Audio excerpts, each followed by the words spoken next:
Today we mark a grim milestone, 7 years of conflict in Syria.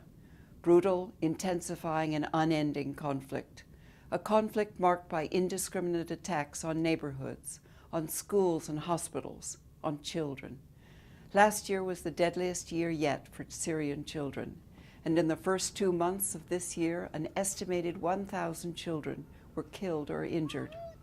Many children awaken each day wondering if their neighborhood will be next, if they will have enough to eat, if their schools and hospitals are still there, or if they will be victims of the explosive devices, weapons, or landmines scattered throughout Syria.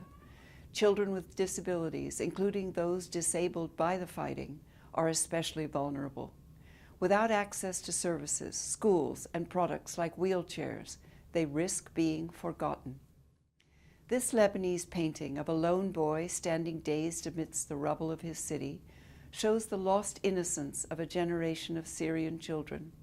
It was inspired by a heartbreaking poem written by Hussein, a 13-year-old boy from Aleppo.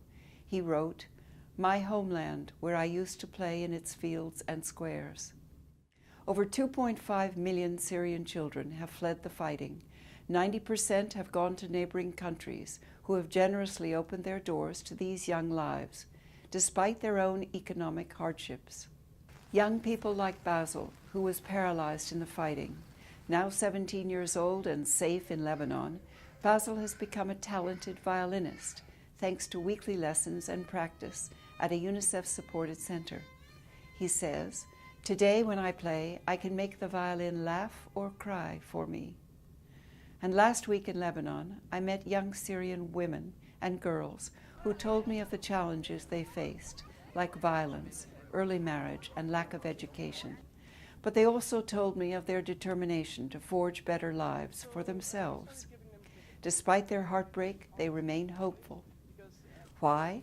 Because they can see the help around them. Governments, host countries, donors, NGOs, and UN agencies like UNICEF giving them safe haven, education and training, food and medicine, and a future. Their hope is reflected in our work, scaling up support for children inside and outside of Syria, supporting the dreams of young people like Basil, fighting for access to besieged neighborhoods, renewing our calls for immediate stop to the fighting, demanding that the protection of children be paramount at all times. The world cannot afford another 7 years of destruction. Children cannot afford a single day of it. As we mark this alarming milestone, let us answer children's hopes with a renewed call to end the carnage. The future of Syria demands it. The children of Syria deserve it.